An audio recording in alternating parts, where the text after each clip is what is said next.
Start. माँ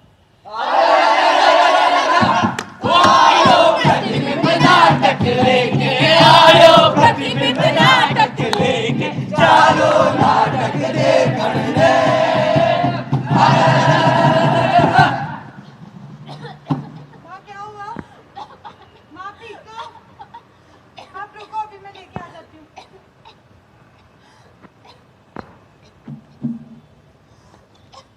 देख देख देख देख आज छोरी अपने हैंडपंप का पानी ले रही है। ये लड़की तेरी जरूरत क्या है हैंडपंप पे हाथ लगाने की? जी मेरी माँ की तबीयत बहुत खराब है। तेरी माँ की तबीयत खराब है, हम क्या करें उसमें? मेरी माँ मर जाएगी। अरे तेरी माँ मरती है तो मर जाए, इससे हमें कोई फर्क नहीं पड़ता। तेरे लिए दूर गांव में हैंडपंप लगाएगा ना, वहां से पानी क्यों नहीं लेती? ऐसा करते इसको ले जाते हैं ठाकुर साहब के पास, इनाम देंगे अपन को। ठीक है, चल। चल छोरी। छोड़ दो मुझे। छोड़ दो। नहीं। ठाकुर साहब, इसने अपने हैंडपंप को छूने की दुस्साहस की है। कौन है? ठाकुर साहब हरिया की छोरी है ये। ना छोरे, तेरे को पता है ना तेरे समाज के लोगों को हमारे हैंडपंप को हाथ लगाने की इजाजत ना है। पता है ठाकुर। फिर क्यों? मेरी माँ बहुत बीमार है। तेरी माँ बीमार है?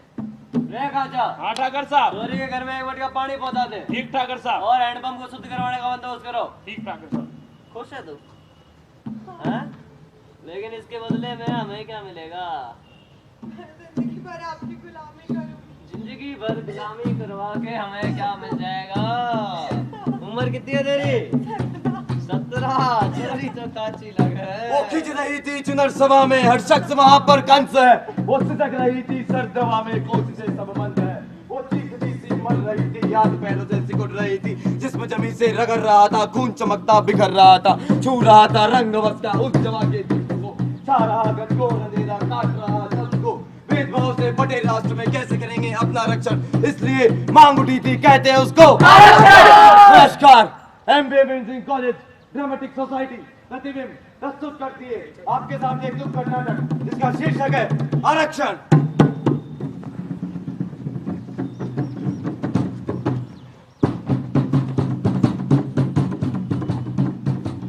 ओ भाई, ऐसे क्यों बैठे हो?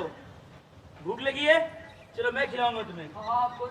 मैं वो हूँ जो तुम्हें पढ़ने के लिए विद्यालय में दाखिला दिलाएगा, नौकरी के समान अवसर प्रदान करेगा और इस समाज में गर्व से जीने का मौका देगा। मैं आरक्षण हूँ।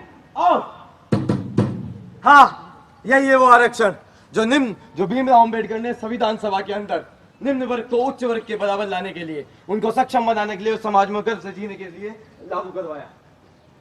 ये वही दवाई थी। दवाई तो बन चुकी थी, लेकिन छिड़काव अभी बाकी था। घर घर जाकर उसका प्रचार होना भी बाकी था।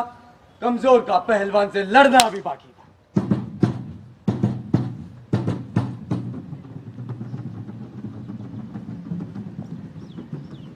सुप्रभात बच्चों। सुप्रभात मास्टर जी। आज कक्षा का पहला दिन है, तो मैं आपसे आपका नाम पूछूंगा। सुखराम मास्टर जी। बाबूलाल। प्रेम कुमार। तालाराम मास्टर जी। चुप। मैं थोड़ी देर के लिए बाहर जा रहा हूँ, कोई शोर शराबा नहीं करेगा। जी master ji. RTO office. Sir driving licence बनवाना है। डॉक्यूमेंट पूरा है? हाँ नाम प्रेम कुमार, पिता का नाम राम कुमार, फ्रॉम बुंदेलखंड। हाँ। अरे प्रेमा प्रेमा, मुझे पहचाना? नहीं मैं तो। तालाराम। टाई कमीज सूट देखकर बढ़ते हाथ रुक गए। खो गए सन, रह गए रंग, जनाब भूतकाल में खो गए।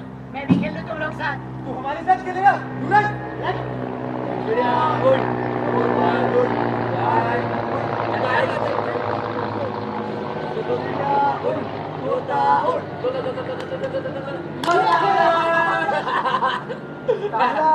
देख कर मौसम सावन का, मेंढक बरसाती हो गए। मौके की नजाकत में जनाब गिरगिट हो गए। और बता क्या हाल चाल है? मैं तो बढ़िया यार, आप सूट वूट पहन के दाढ़ी वाड़ी बढ़ा के एकदम सरकारी अफसर बन गए यार। बस यार, सब प्रभु की इच्छा है। और पता है मास्टर जी ने मेरी कितनी मदद करी, मेरा हाथ पकड़ के मुझे आगे का रास्ता दिखाया। कैसे? जी मास्टर जी। आज की कक्षा यहीं समाप्त करते हैं, जाओ अपने अपने घर पे। मास्टर जी हाँ बच्चे। मेरा नाम काट दीजिए, मैं कल से पाठशाला गया हूँ। मास्टर जी क्यों बच्चे, क्या हुआ? ये लोग मुझे बहुत तंग करते हैं मास्टर जी। देख बच्चे, सरकार ने तुम लोगों के लिए आरक्षण नाम की नीति लगाई है, ताकि तुम लोग पढ़ लिख कर इन लोगों के समान बन पाओ। कभी भी हिम्मत मत हारो मेरे बच्चे, आगे बढ़ो और नाम कमाओ। ठीक है मास्टर जी। अरे मैं तो बहुत हार गया था, लेकिन उन्होंने मुझे आरक्षण के बारे में बताया और देख आज मैं उसकी मदद से कहाँ तक पहुँच गया। तो ये आरक्षण हमें तो नहीं मिला, अच्छा, आपको आरक्षण की जरूरत क्यों पड़ गई? भेदभाव हमारे साथ हुआ तो क्षतिपूर्ति भी हमारे साथ होगी। इतिहास भूल गए लगता है आप। चलिए लीजिए, अभी तो आपका काम कंप्लीट रहता हूँ, फिर आते रहिएगा। निम्न वर्ग को आरक्षण मिला, ये तो जायज था और होना भी चाहिए, लेकिन इसी लालच और इसी फायदे के लिए पूरी जाति के लोग देश में सारे धर्म अपने आप को आरक्षित मानने के लिए आगे आ गए और उसका फायदा लेने के लिए आगे आ गए। पिछले 30 सालों में इस देश में इतने आंदोलन हुए, इतने दंगे हुए कि हर एक धर्म, हर एक जाति, हर एक समुदाय अपने आप को आरक्षित होना चाहती है। यही तो लालच ने इस देश को बर्बाद कर दिया और इसी को लेकर हमारे देश का युवा परेशान है। और युवा जब इन फैक्ट्स पर, इन तथ्यों पर नजर डालता है तो दिल दहक उठता है। आप भी देखिए, जनरल की फीस 2 लाख, SC/ST वाले मुफ्त में पढ़ते हैं। क्या भाई, जनरल कैटेगरी में पैदा होने वाले लोग गरीब नहीं हुआ करते? संपन्न सक्षम IAS अधिकारी के बेटे को मिलता है आरक्षण, लेकिन गरीब किसान की बेटी को रियायत मिली नहीं। 6% अंक प्राप्त करके बनी हेडमास्टर, 61% वाला फेल। क्या ये लोग हमारे देश के विद्यालयों को चला पाएंगे? क्या ये लोग हमारे देश को सक्षम बना पाएंगे? क्या ये लोग हमारे देश को विकासशील से विकसित बना पाएंगे? अब आप बताइए, कोई इंसान 80% अंक लाकर अपनी काबिलियत के दम पे किसी ऊंचे पद पे पहुंच रहा है और उसको साथ मिल रहा है ऐसे 20% वालों को, ऐसे में कैसे काम कर पाएगा वो? यही देखकर देश के उच्च शिक्षित और काबिल युवा जो देश के लिए बहुत कुछ अच्छा कर सकते थे, यह देश छोड़कर विदेश के लिए पलायन कर रहे हैं कि जो देश ही हमारे काम नहीं आया, हम उस देश में क्यों रहें। आरक्षण लागू किया गया था देश में समानता लाने के लिए, लेकिन यही आरक्षण देश में असमानता फैलाता जा रहा है। गरीब दिन पे दिन गरीब और अमीर दिन पे दिन अमीर होता जा रहा है। इससे बड़ा इकोनॉमिक डिसबैलेंस कहाँ देखेंगे आप लोग? जिस संविधान की प्रस्तावना में एकता और अखंडता की बात की जाती है, उस पर एक बहुत बड़ा कलंक है ये आरक्षण। इस आरक्षण ने पूरे समाज को जात पात, गुट, तबकों और समुदायों में बांट कर रख दिया है। ये तो युवा की सोच थी और युवा तो हताश बैठा ही है, लेकिन हमारे नेताओं को इस बात से कोई फर्क नहीं पड़ता, क्योंकि उन्हें तो अपनी सरकार बनाने की पड़ी है। क्योंकि सरकार, हमारे देश की सरकारें आरक्षण के एक पक्ष से बनती है। वोट के नाम पर आरक्षण दे दिया जाता है और सरकार बना दी जाती है। यही तो राजनीति है, यही तो नेतागिरी है।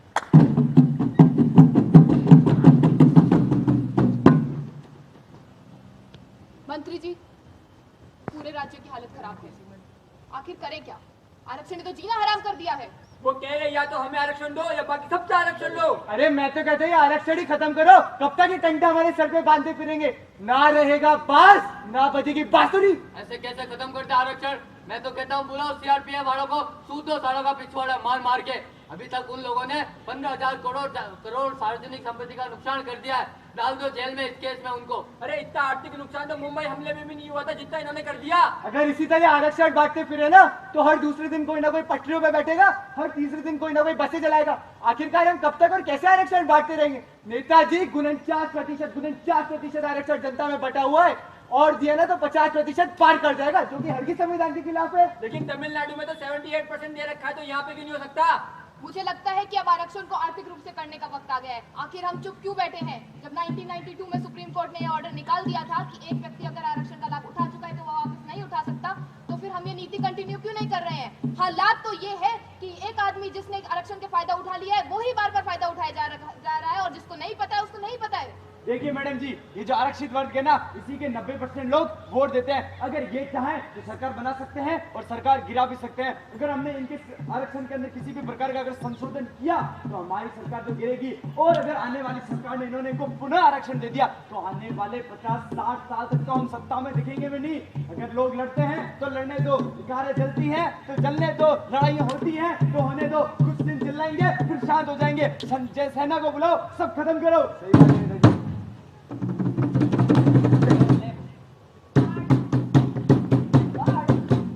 बाढ़ की संभावनाएं सामने है और नदियों के किनारे घर बने हैं। जीवन में आंधियों की बात मत कर, दरख्तों के बहुत नाजुक तने हैं। आपके तारीख देखेंगे किसी दिन, इस समय तो पाँव की चढ़े से हैं। जिस तरह चाहो बना लो इस सभा में, हम नहीं है आदमी हम चुन चुके हैं। हम नहीं है आदमी हम चुन रहे हैं। हम नहीं है आदमी हम चुन रहे हैं।